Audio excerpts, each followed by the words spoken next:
Hey everyone, I'm Claire from Pilates Claire. Welcome to the studio. Rolling like a ball is the first rolling exercise that we come to in the mat work series.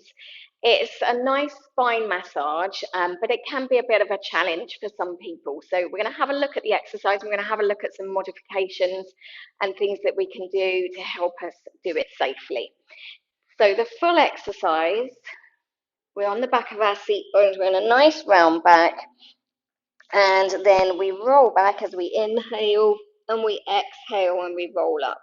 And we inhale, roll back, exhale, come up. Trying not to press your feet down as you come up and balance. So you're keeping the feet lifted the whole time. So often, one of the things that I see is that when people get into a really nice position and they're here, and then to start the movement, they take their head back and then really struggle to come back up. So once we've taken the head back, it changes that position of our spine, and we need to start the rolling movement at the bottom of the spine, not at the top. So once you've kind of got here, you need to keep that shape and think of rolling from the bottom through the lower back. Hips come up, and then you can come up and balance.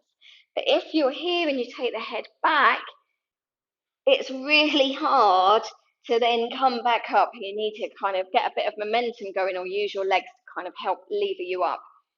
So first thing to do is make sure that you keep the head tucked in as if you're trying to reach your ear in between your knees, and keep that round back position as you start your roll back. So if you find that you keep reaching the head back, you could try and reach your head towards the ball and do it that way. So you keep there and then come up. So you're always trying to reach your nose or your forehead to that ball. The other thing that can happen is that the legs kind of fling around to help you roll back and roll up. So we could be here and we keep that nice round back position, and then we kind of take the legs behind and then fling them forwards, and it's quite hard then to balance. So firstly, you could just think about pulling those heels towards your seat bones the whole time to keep your feet tucked in, or you can use a ball again and have the legs here and keep squeezing the ball. So we roll back, and it's going to stop you from flinging those legs behind you. So once you've kind of got here and the legs go back, then you're going to end up just rocking forwards and backwards without that nice control that we want. So there are a couple of things that you can try. It's really useful using the ball for this exercise. We can also just work on prepping our abs a little bit more and getting that nice round back, so that you get a nice smooth movement. If you're tight here, then this exercise is going to be quite challenging for you.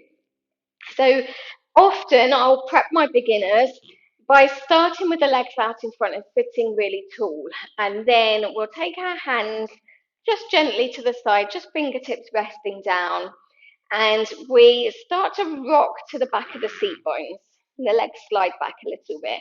And then we're going to scoop in through the abs, pull the ribs back, look towards your belly button, and see if you can keep the upper body reaching forwards as you start to pull your feet in. So we come in and we pull those feet in, and I try to imagine it's like my belly button pulls back so much that it pulls my feet in. See if you can get your feet off the floor and then lower the toes down and just slide them away. You're trying to keep that round back the whole time. So you scoop in, upper body stays reaching forwards, pull in, and then slide away. The thing to watch out for there, you should really feel that through your abdominals. The thing to reach out for there is that as you start to slide your legs in, you don't end up rocking further back. So we don't want this to happen. You've got to keep your upper body reaching forwards the whole time. That's going to really help you engage through your abdominals and keep that round back so that it's easier to roll back and then roll back up to sitting. So you could try that. And what else could we do? We could use a bar. So if you're in a studio that uses bars, then you can have this underneath your knees, and then you could hook it underneath your elbows. So this creates a really nice tight ball shape, and then tuck your head in, inhale, exhale, finding that point of balance again. So you could try that as an option as well. So lots of variations that you can do. If you have any questions, then leave a comment below and I will do my best to help you. If you like this video, please like and subscribe, and I look forward to seeing you soon.